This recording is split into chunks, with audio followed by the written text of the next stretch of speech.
Myth media प्रस्तुत करता है हिंदी कहानी वाले, कहानियां जो दिल में उतर जाएं। आज की कहानी है पलायन, आरंभ या अंत। इसके लेखक हैं श्याम सिंह बिष्ट, संयम शर्मा की आवाज में।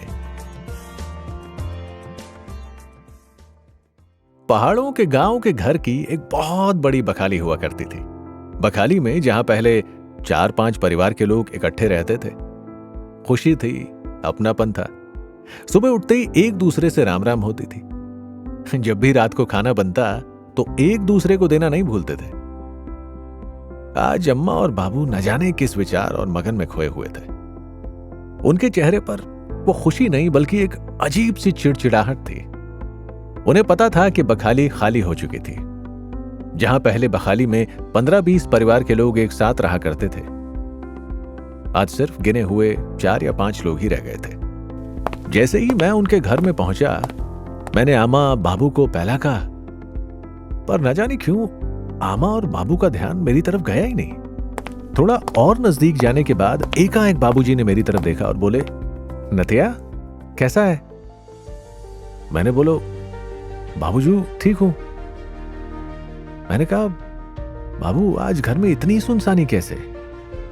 बाबूजी बोले, नतिया बच्चे लोग सब प्रदेश चले गए, अब सिर्फ हम 2 ही बचे हैं। देखो, तुम तो इतने सालों बाद गांव आ रहे हो, क्या तुम्हें बखाली पहले से ज्यादा खाली दिखाई नहीं देती? बाबूजी की कड़क आवाज सुनकर मैं थोड़ा स्तब्ध और घबरा गया। बाबूजी बोले, नतिया अब तुम्हें क्या बताऊं? मैंने तो बच्चों को लाख समझाने की कोशिश की, बेटा अभी बच्चे छोटे हैं, प्रदेश का मौसम भी शायद उनको अभी सूट ना करे। जब थोड़ा बड़े हो जाएं तब प्रदेश ले जाना। पर लड़के और बहू ने तो मेरी बात ही नहीं मानी। मैं तो अपने दिल को समझा लेता हूं, पर तुम्हारी अम्मा का क्या करूं? ये तो अपने नात नातिन के बिना रह नहीं सकती। मैंने भी आओ देखा ना ताओ, तबाक से बोल पड़ा, तो बाबूजी अम्मा जी को उनके साथ भेज देते, इसमें क्या प्रॉब्लम है? बाबूजी भी फटाक से बोल पड़े, नतिया तुम्हारी बात सही है, पर वहां मेरा लड़का कमाता ही कितना है? 15-20 हजार, और वो किराए का मकान। एक कमरे में तुम्हारी अम्मा रहेगी या छोटे बच्चे? मैं बाबूजी की बात सुनकर स्तब्ध रह गया। मानो ऐसा लगा जैसे कृष्ण जी ने अर्जुन को जीने का ज्ञान सिखा दिया।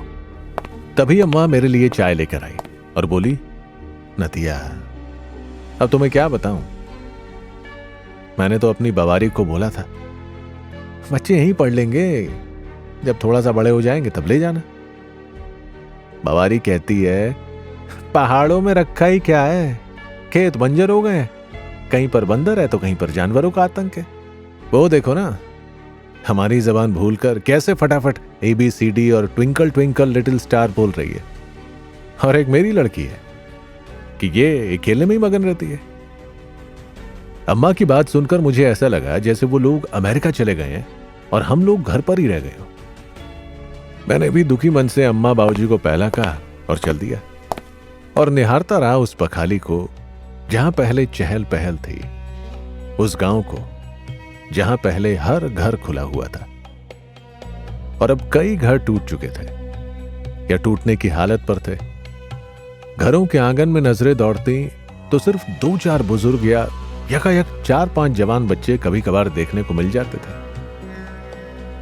मेरी अंतरात्मा ने मुझसे सवाल पूछा, क्या यह हमारा आरंभ है या अंत? पर मैं भी उस मूर्ति की तरह चुपचाप खड़ा रहा, जिसके आगे सब हाथ तो जोड़ते हैं, पर वो मूर्ति कुछ कह नहीं पाती।